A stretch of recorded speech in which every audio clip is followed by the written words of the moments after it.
he founded a magazine about politics and installed himself as the editor-in-chief, even though he had zero experience in journalism. He didn't want to cover like the biggest political scandal of the time, which was the Bill Clinton, Monica Lewinsky scandal.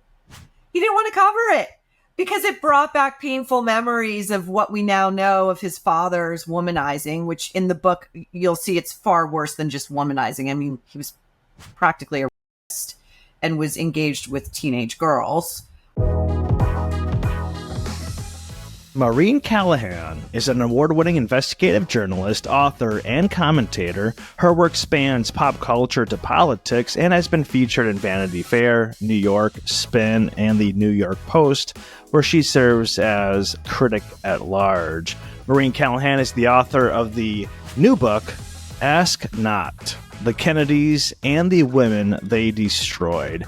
Thank you so much, Maureen, for joining us today. Thank you so much for having me. I'm going to make a quick note before we get into it. That's a little bit of an older bio you read. I used to be at the Post. Now, if you want to check out any of my columns, I am currently at the Daily Mail. The Daily Mail, perfect. And those will all, of course, be in the description and the lower thirds on this video. Great. Your book basically spans the entire Kennedy dynasty, and both Joseph P. Kennedy and Rose were born in the late 19th century, but I think the Kennedy dynasty probably really begins maybe in 1938 when Joseph P. Kennedy was the ambassador to the United Kingdom, which would be the start of World War II, including into World War II. And then John F. Kennedy was elected president in 1960. Currently, Robert F. Kennedy Jr. is running for president. When I was researching this podcast, today we're recording this on July 12th, and on July 16th, JFK Jr. and his wife, Carolyn Bessette Kennedy, died in a plane crash off the coast of Martha's Vineyard. And it's just interesting. I was hearing some of the reports, then reading your book. The contrast was huge. I think that might be a good place to start, just because the time we publish this, it'll probably be right around that July 16th, the 25th anniversary of the plane crash of JFK Jr. and Carolyn Bessette. Yeah, and Carolyn's sister Lauren was also on that plane and lost her life that night as well. And, you know, that we're about to revisit this again. It's the 25th anniversary. It's a significant one. We have a significant Kennedy in the race for the White House. I mean, he has no path to victory, but nonetheless, he's a spoiler. One of the things that really every year when we go through this with the anniversary of the plane crash is I just find infuriating is that the media on the whole revisits this as a curse, part of the Kennedy curse, as the result of some sort of malevolent mythological forces striking down a Kennedy, a male Kennedy in his prime. There's a lot of hand-wringing over what we lost, the implication being that he would have made a great president someday. I beg to differ in the most extreme way. In the book, I go through not just what happened that night, like the tick-tock of every single bad decision he made. That seems like a deliberately bad decision that will only result in one thing, their deaths. But JFK Jr. had this lifelong death wish, and he wasn't content to just risk his own life. He always had to bully whatever woman he was with into risking her life with him as well. And there are multiple examples of this throughout the book. He almost killed a former girlfriend more than once. And when she expressed her alarm at like barely escaping death while kayaking on the open sea, which was something he did not know how to do, he said to her, "Yeah, but what a way to go." And he would often talk about how he wanted to die a very quick, sudden, violent death. And everything he did that night, you know, the media glosses over it. The most extreme part of that flight, in my view, was the unreported or underreported detail that JFK Jr. almost crashed into a packed commercial American Airlines flight that night. He almost crashed into that plane. But nobody could get a hold of him because he had turned all of his comms off. He had not filed a flight plan. He did not employ autopilot. Nothing. He didn't even know what he was doing. And it's this kind of recklessness that really is homicidal that I think, for far too long has been excused or explained away by the press because it's the Kennedys. In that chapter, you're basically saying like he didn't have the autopilot on, wasn't having any communication with the aviation tower. And then he had this magazine called George that was failing, basically had a collapsing marriage. So it almost seemed like he did have a death wish. He wasn't speaking to his sister at the time, his only sibling. They had been extraordinarily close, and they were at odds. His life was collapsing on every front, and he did not have the inner resources to draw upon to get through one challenge, let alone three major challenges that were only going to result in something he had never truly, really experienced before, which was public humiliation on multiple fronts and being considered a failure. Failing the bar exam, which he did, that's one thing. He didn't even really care about that. But when you're losing a company that you founded and your marriage and your only sibling, like all of that's extremely personal. You got to fail pretty hard in order to fail as this magazine company as a Kennedy. I mean, like... Well, he founded a magazine about politics and installed himself as the editor-in-chief, even though he had zero experience in journalism.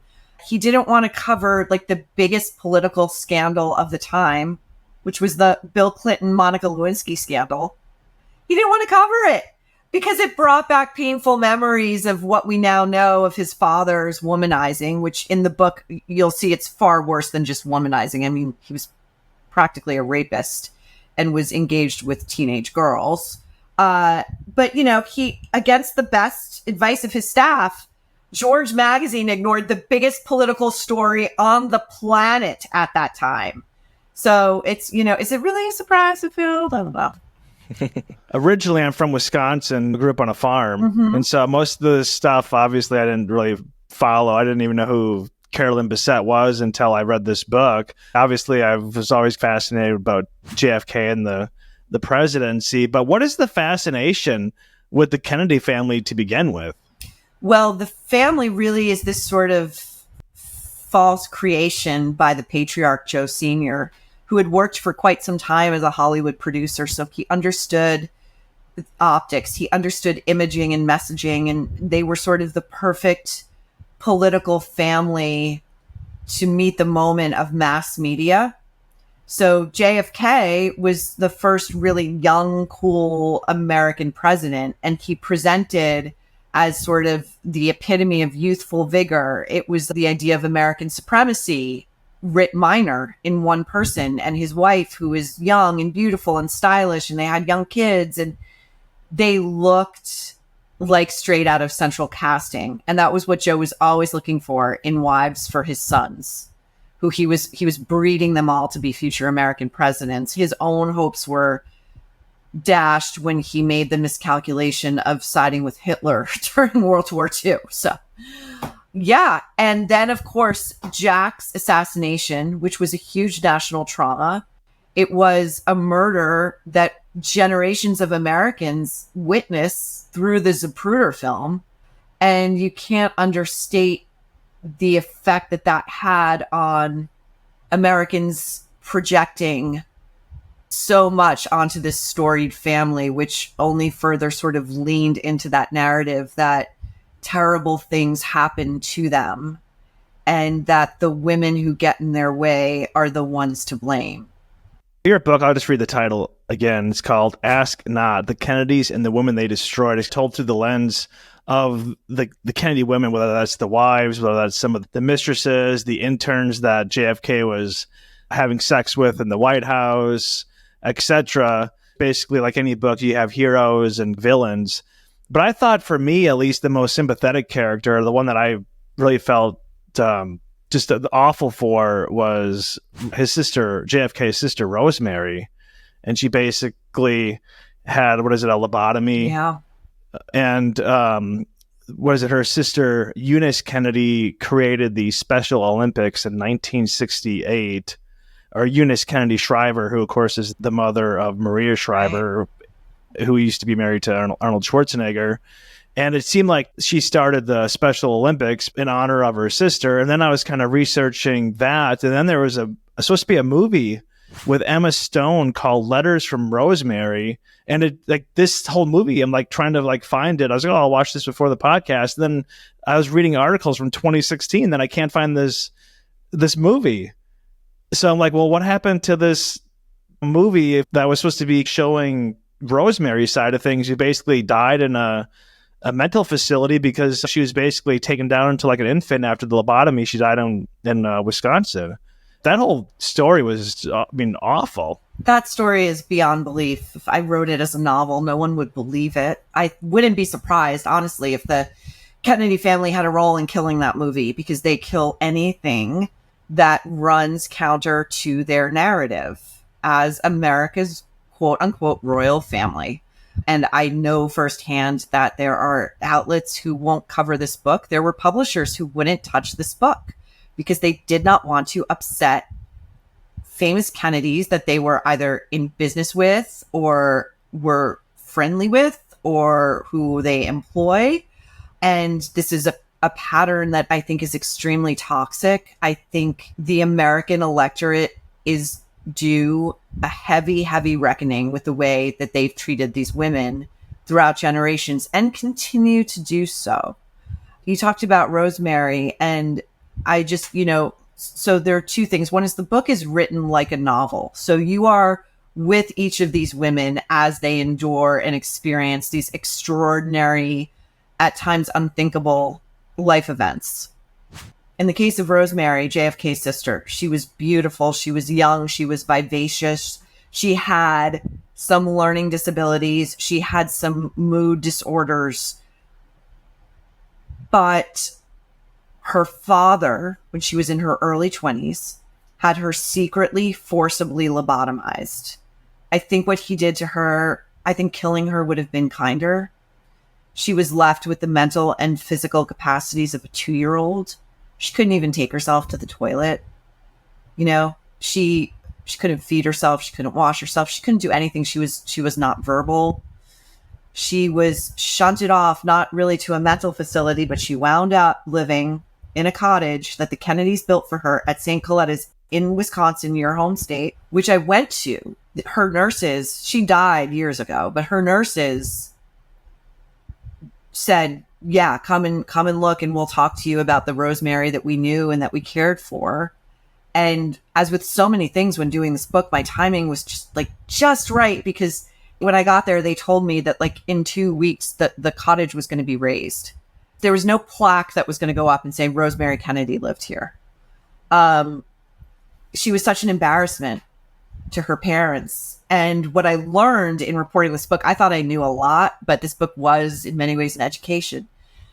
The why of this lobotomy, why Joe did such a monstrous thing to his daughter, was always sort of written off as if this is any better, that she was an embarrassment. He was raising future presidents. They couldn't be seen to have a quote unquote defective child coming down the Kennedy factory production line.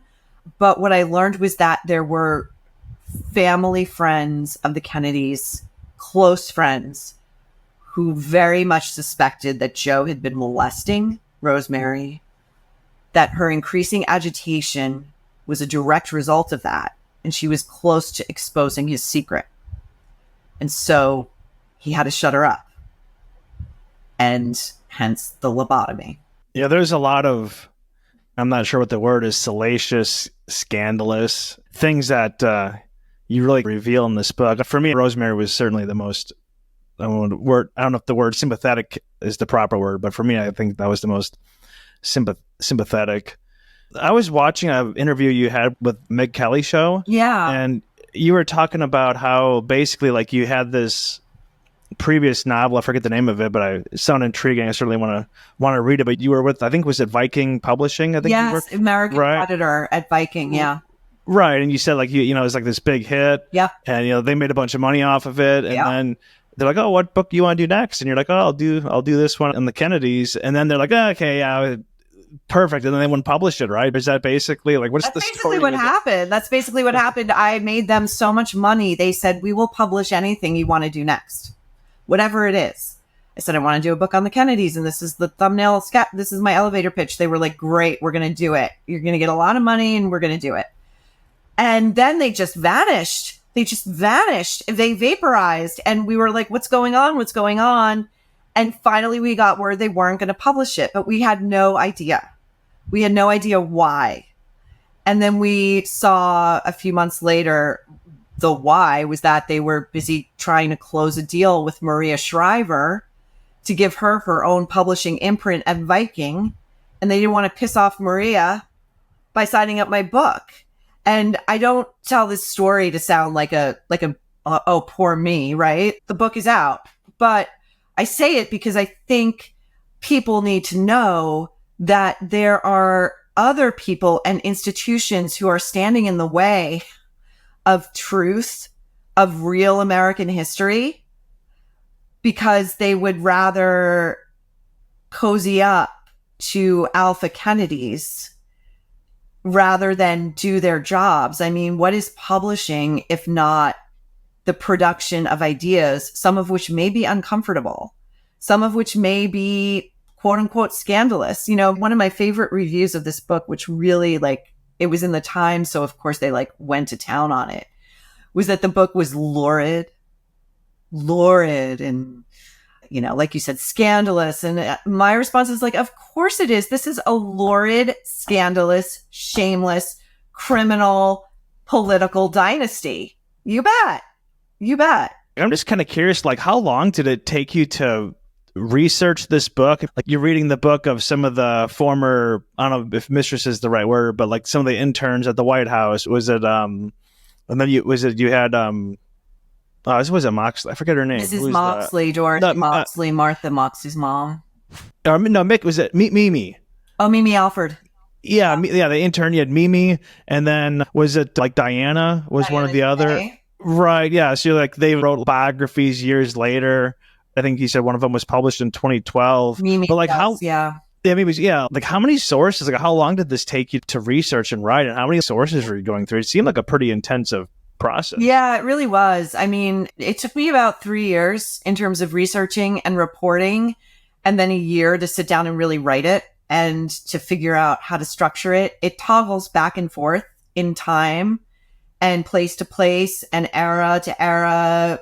Some women have multiple chapters. Some women have one based on, where their lives very short. Martha Moxley's one of them. She was 15 when she was raped and murdered, sexually assaulted and murdered. But yeah, and I did a lot of original reporting. In the case of Rosemary, I went to Wisconsin and talked to her nurses. And with Martha, I went to New Jersey. I talked to her mom. I traveled to Pennsylvania, saw Mary Jo Kopechne's family. I went up to the Cape and interviewed Pam Kelly's sister.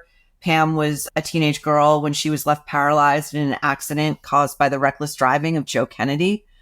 And then I did a lot more original interviewing with people who knew a lot of these women. I did extensive reading. I did extensive, deep research.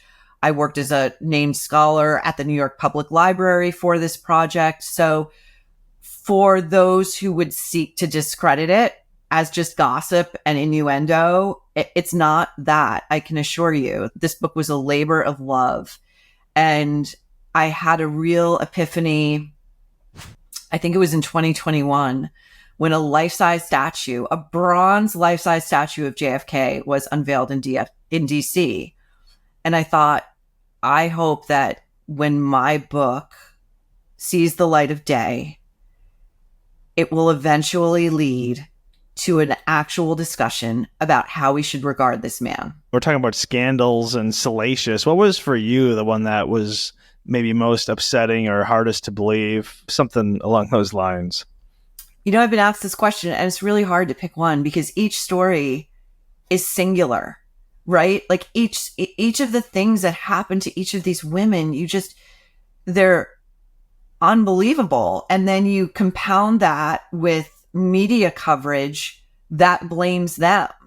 And this is as recently. So you mentioned Mimi's book, for example. Mimi was a 19-year-old intern at the White House, a virgin who JFK got drunk, threw on a bed in the private White House residence and took her virginity in 3 minutes. To this day, she wrestles with what that was. Like, she won't call it rape, but she also wrote that short of screaming, there was nothing she could have done to get him off of her.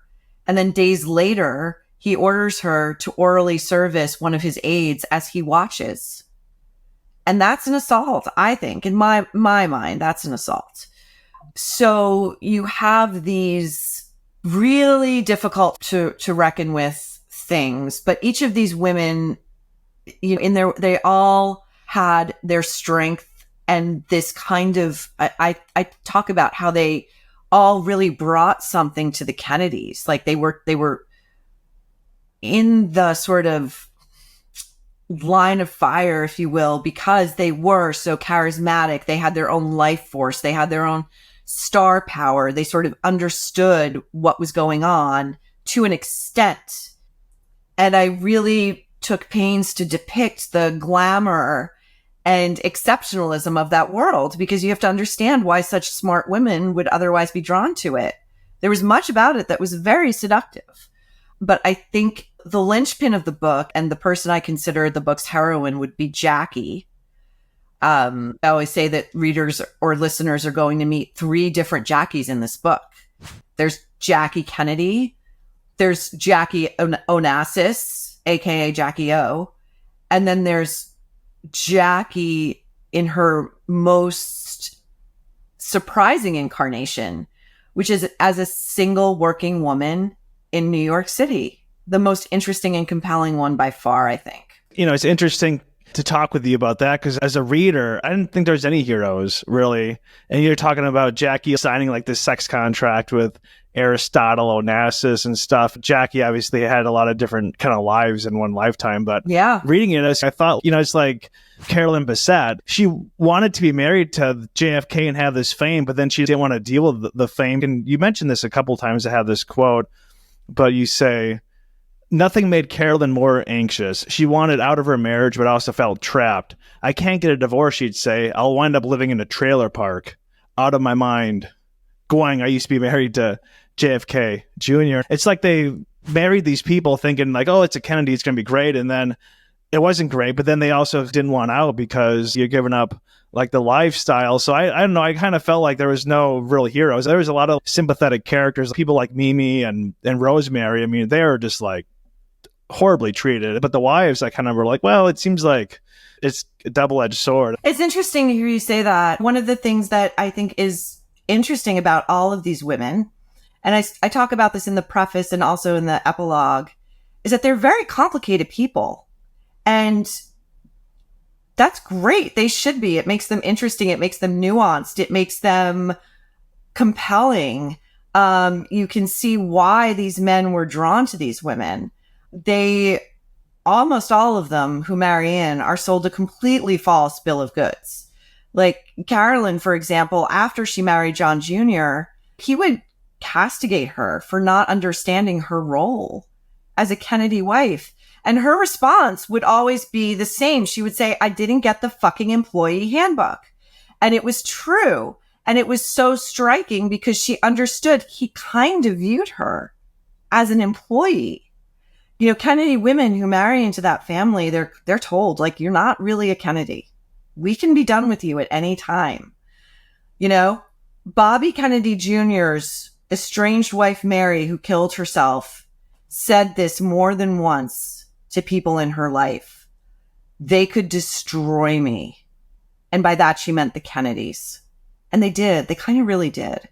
So I don't necessarily think you have to always agree with the choices some of these women make, or maybe even completely understand them. I mean, I really do my best to put you in their headspace and, the whys of what they did. Jackie had a very interesting reason. She had many reasons for marrying Aristotle Onassis, but among them, which has also gone really unreported, was that she did not want to be a living American saint. She did not want to be the widow Kennedy for the rest of her life, cutting ribbons and opening schools that were named after her husband. She didn't want any of that. She wanted to live. She wanted to carve an identity out.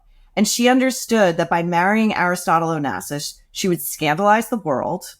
They would probably recoil from her, and she could get some breathing room and figure out what she wanted to do with herself. And it was brilliant. And it had that exact effect. And people didn't understand it then. And I think they still grapple to understand it now. But that was in the late 60s, and throughout a good chunk of the 70s, Jackie was written about in the global press as a whore who had sold herself to the highest bidder. And I can promise you that in a world that now has Harvey Weinstein behind bars for rape, she would never be written like that.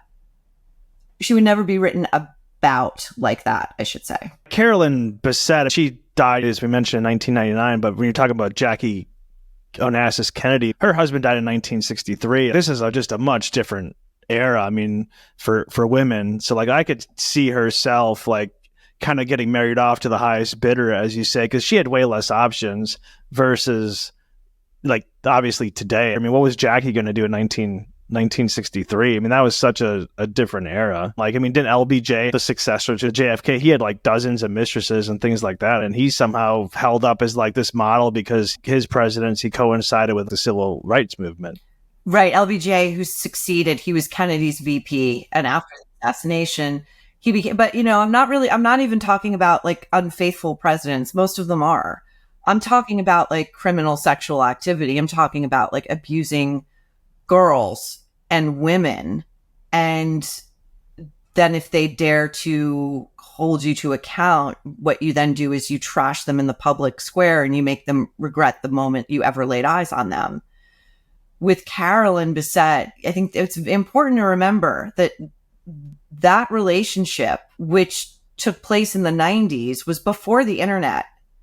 And it was before this sort of, we had more open source information about who these people were. JFK Jr. was glorified in Western media as the most eligible bachelor in the world. He was gorgeous. He looked the part. He was talked about as a future president.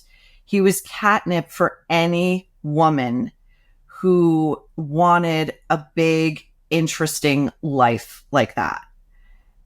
What we now know today, we're still, I mean, that's part of the reason this book is sort of resonating the way it is, because people don't know this stuff. They don't know that JFK Jr. was like probably on a murder-suicide mission that night. That's who he was. He was weak.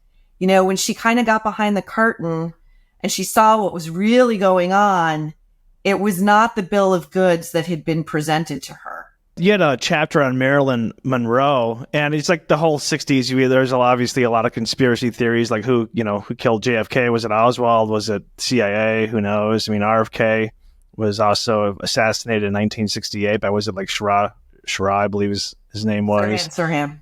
Sirhan. Yeah, there you go.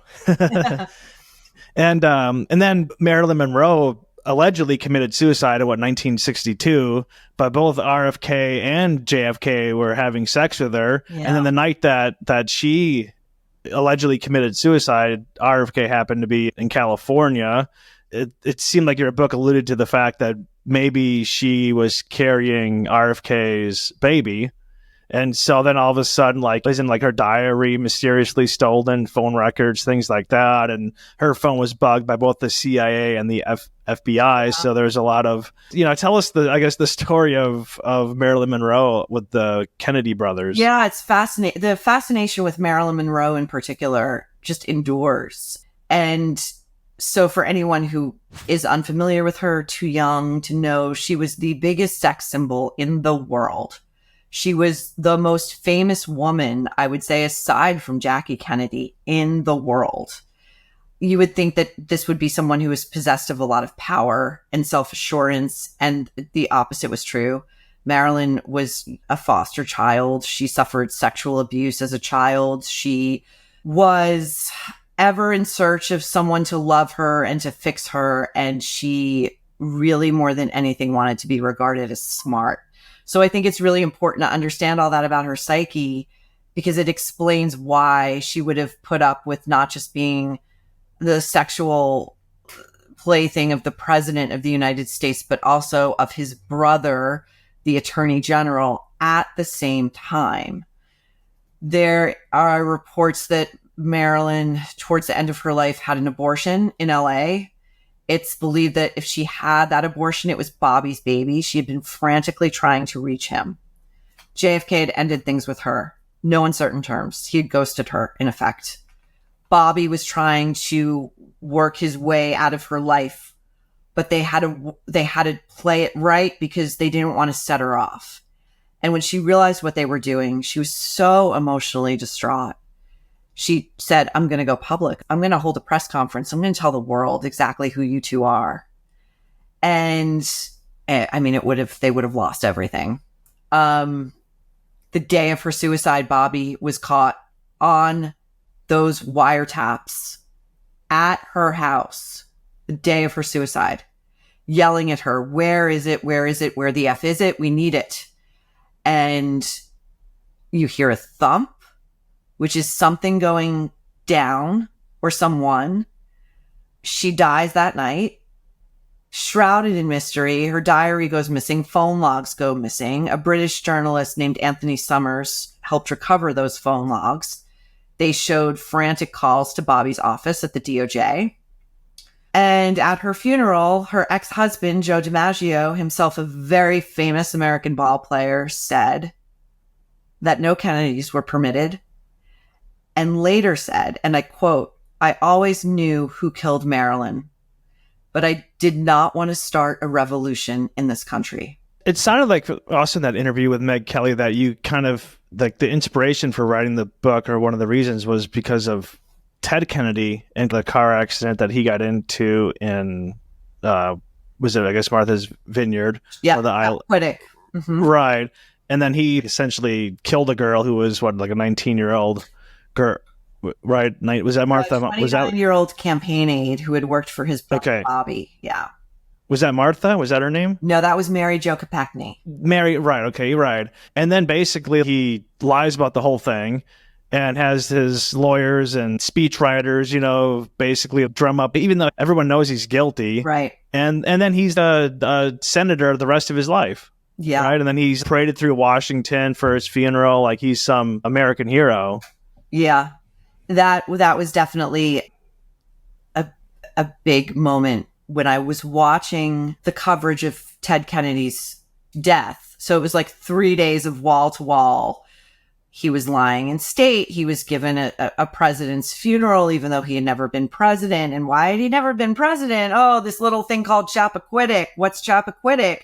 Oh, Ted Kennedy left a 29-year-old girl to die by suffocation for hours in a car that he drove off a bridge, flipped over, left her in 3 feet of water, swam his way out, past a fire station, past payphones, past lit houses, went back to the inn where he was staying, made a call to the front desk, said the people next door are partying too loud. I can't fall asleep.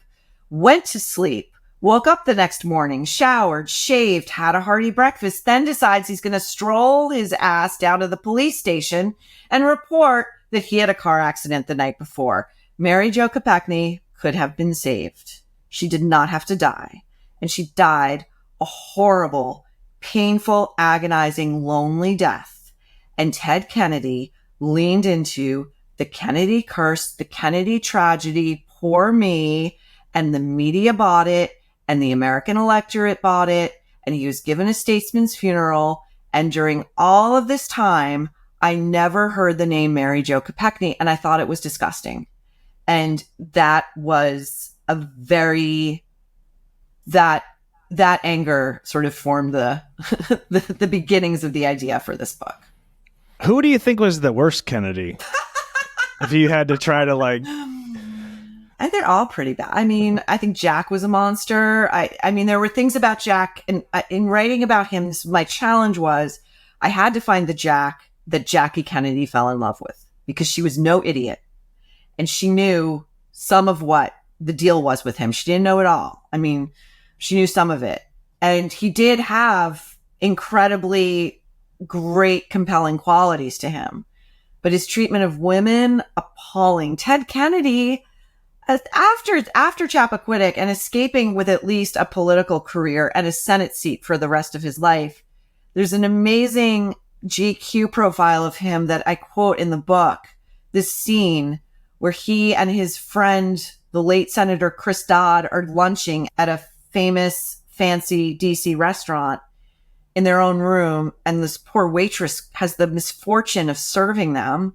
And he basically Ted Kennedy flings her on the table, flings her on the floor. He's like sexually assaulting her and is only interrupted when another member of the wait staff enters the room.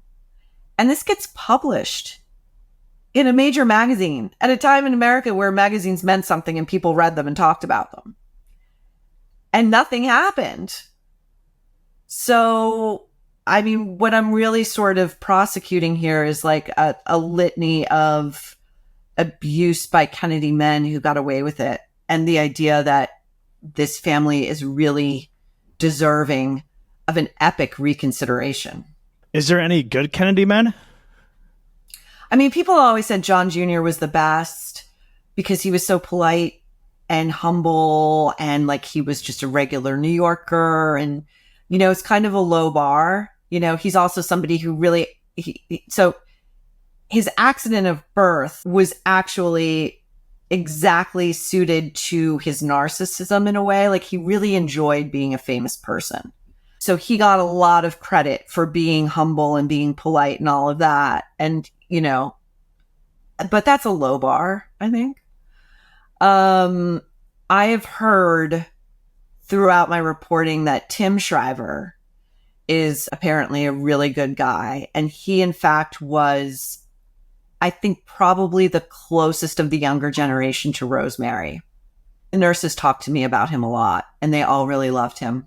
What's the overall message that you want the reader to get out of this book? For me, I didn't really feel like there was any heroes. I thought they were all kind of villains in their own way, some more, some less. The women? But for not like, again, like I said, not like Mimi and some of the interns, but I really didn't like Jackie. I think she's obviously better than JFK, but I didn't come away impressed with her, especially marrying Aristotle Onassis and just putting up with that for 5 years. Who knows how long she would have put up with it before his death, I believe, in the early 70s. And this is a quote from your book I found interesting as well. You say, everybody knows three things about Aristotle Onassis. He would say, I'm fucking Maria Callas, I'm fucking Jacqueline Kennedy, and I'm fucking rich. Like, he seemed like an absolute douchebag, to say the least. But to me, it just seemed, and like my fiance is a personal assistant for like a billionaire, and she's worked for a couple different billionaires before. So I've been around some of these people, and their lives are like, I mean, I don't like to curse, but fucked up. I think people have this, especially now with like Instagram and TikTok and all the social media. These people they lived before the internet, let alone, you know, social media. But they have these ideas what these lives about. But I'm always like telling my fiance, it's like hashtag not worth it. You know, like it's just like, oh, you want to go to this party? No, I don't. Like I've been to parties like that. I know what's going to happen there. But it's like the whole FOMO thing. And I kind of felt like a lot of the wives would have just been, in today's day and age, would have been like hashtag FOMO. You know, it's so interesting you say that because it really is a sort of like, don't believe that what you see is actually what's happening. You know, like Jackie, for example, when she was married to Jack, was the envy of just about every woman in America. She was kind of queen of America. Everybody thought she had this perfect marriage, this devoted husband, these two beautiful children. Everyone loved her. And she was dying inside because of the excruciating infidelities Jack was putting her through. To your observation or feeling that like there's nothing really to admire about a lot of these women, I mean, I would disagree. And I would encourage you to, or anybody who might think that, to really think about this. When Jack Kennedy was assassinated, Jackie Kennedy was sitting next to him in the backseat of a car driving through Dallas. His head exploded all over her body. She covered him up so that the media would never get a shot of his head. Of all the men falling apart that day at the hospital on Air Force One on the way back, Jackie was the only one who kept her composure. She flew back to DC. She made sure her children were in their own beds. She got the nation through 3 days of funeral services. And she was sending a message to the world that America would not be brought down to its knees by this tragedy. That in fact, America was going to emerge stronger because of it, or in spite of it. She was 34 years old. I think that's pretty remarkable. I thought one of the more fascinating things with your book, since we're speaking about Jackie Onassis Kennedy, was the whole Camelot. She just made it up, and that became history. And then the whole Camelot thing basically ended up like she wanted to cement JFK's legacy, not just as a good president, but like they had a good marriage and things like this. But then the whole Camelot fake story, whatever you want to call it, that she created kind of like backfired on her, because then when she got married, remarried 5 years later, then people are like basically calling her a whore. But she like created this narrative. But the whole Camelot thing I found to be quite fascinating. Yeah, that was all Jackie. And it did come back to bite her, and it came back to haunt, generations of women and girls who found themselves in the orbit of Kennedy men and abused by them or assaulted or killed. She was out of her mind with grief at the time, and she knew her husband had this very small amount of time in office. He was only president for 3 years. He didn't really have major accomplishments. He nearly brought America to the brink of nuclear war with Russia. He had the failed Bay of Pigs invasion. He was failing on civil rights. He was failing on a number of fronts. And she wanted to enshrine his legacy. And she did. And it was at great cost. But I loved her sort of taking back what this narrative was going to be from what she called the, quote, bitter old men who wrote history. She was sort of sick of that.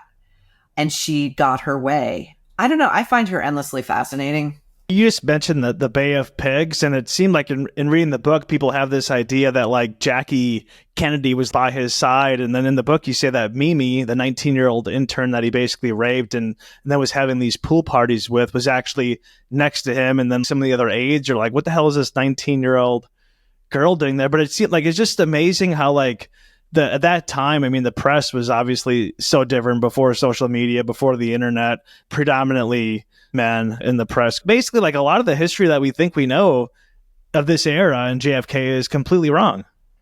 Oh, 100%. And wrong on purpose, right? 100%. And I think no matter your political affiliation, you can draw a direct through line between the press covering up for JFK because they loved him and they liked his policies, and the press covering up for Joe Biden.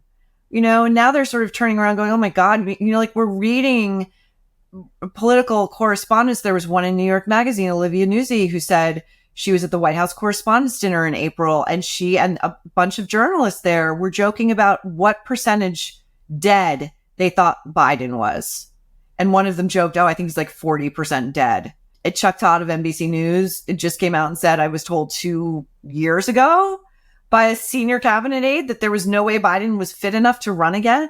So like this book really has a relevance to our current moment and to the idea that we are all always being told what's actually going on in the most powerful place in the world. We're not.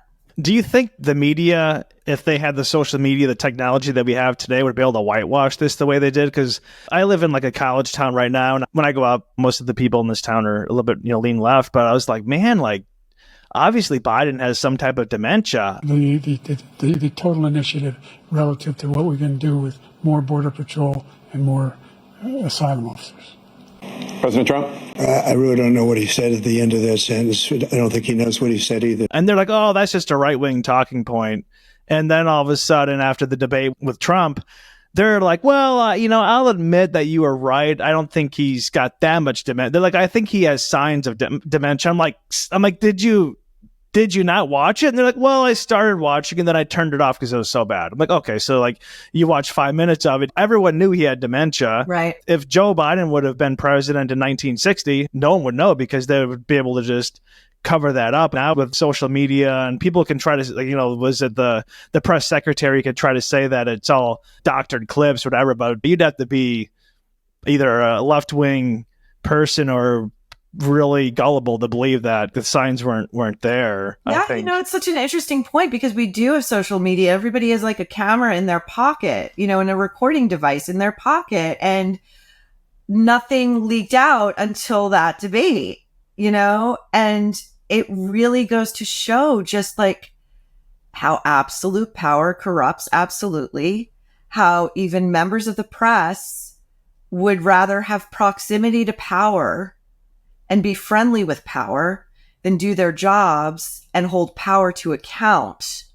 You should never want to be friends with the people you cover. That's not your job. Your job is to execute like a crucial part of what makes a functioning democracy, which is to always be skeptical of people in power, period, full stop. So I don't know. I don't know, but I do think what's different now is that when women come forward and tell their stories, they're usually believed. They're given the benefit of the doubt. A lot of the women in this book at that time, they were considered part of the problem and the media wanted them to go away because they were blemishing Camelot. You mentioned how the press or the publishing company wouldn't publish this book, basically, right? Mm-hmm. Do you feel like there's going to be pushback in your career writing this? Do you feel like there's going to be any like repercussions kind of exposing the Kennedy dynasty? You have any concerns about that or anything? No. Yeah. Short answer. Right. Short answer. I really enjoyed your writing style. I thought it was really good. And it definitely makes me want to read some of your other books because I really enjoyed it. But what story for you, like maybe for me, since I'm from Wisconsin and mm-hmm. I had a brother that was, in a mental institution for part of his life, but that really for me touched me. But what one for you personally was a pretty impactful, like the most impactful for you? Martha Moxley's story. She was the 15-year-old who was sexually assaulted and killed. A Kennedy cousin named Michael Skakel was convicted eventually in that crime, and his conviction was vacated a few years ago, in large part due to the work of Bobby Kennedy Jr., who continues to assert that two teenagers, one black and one mixed race, came down from the Bronx that night and went to the wealthiest suburb in Connecticut to find a blonde girl that they could quote unquote go caveman on. Okay. I cannot stand Bobby Kennedy Jr. But her story, she was 15. She was the youngest. She was killed so viciously and her family never got over it. Just like Mary Jo's parents never got over her death. Martha's dad, who adored her, died not long after of a heart attack, which Mrs. Moxley told me she believes was brought on by the stress of losing Martha. He couldn't even utter her name after she died. These are real people and families who have never been the same because of their unfortunate proximity to this family, which has gotten away with everything they've ever done. And I hope this book is sort of the beginning of the end of that. With all humility, I hope that this book is the beginning of the end of that. And then you had a lady named Pam, who wasn't she like paralyzed? Yeah. They basically didn't sue the Kennedys because the Kennedys like, oh, we'll take care of you. And of course, that never happened. No, Pam was a teenage girl. She was paralyzed in a Jeep crash. Joe Kennedy was driving that Jeep. After she learned she would never walk again, she took a lit cigarette and she burned her stomach with the letters D-I-E, die. She died alone during COVID in a nursing home. When she died, her family told me that they never got so much as a condolence card from Joe Kennedy, but he made sure that his checks to Pam stopped immediately. That's who these people are. Maureen Callahan is today's guest. She's the author of the book, Ask Not, The Kennedys and the Woman They Destroyed. I just have two final questions for you, Maureen. Can you just let people know where they can find your book, get a hold of your other books? Yeah. And then the second thing will be just leave us with a final thought related to the book or just whatever is on your mind. Yeah, we sold out on Amazon and we just got restocked. So now you can get the book again on Amazon. Same with Barnes & Noble. They just restocked. We're at Sam's Club. And of course, I'm always an advocate for supporting your local independent bookstore. And secondly, this book, again, I wrote it with a lot of heart and I really did my best in depicting these women. I want every reader to be in the hearts and minds of these women. It's written like a novel. You're walking through the most astonishing, challenging, incredible, unbelievable experiences with each of them.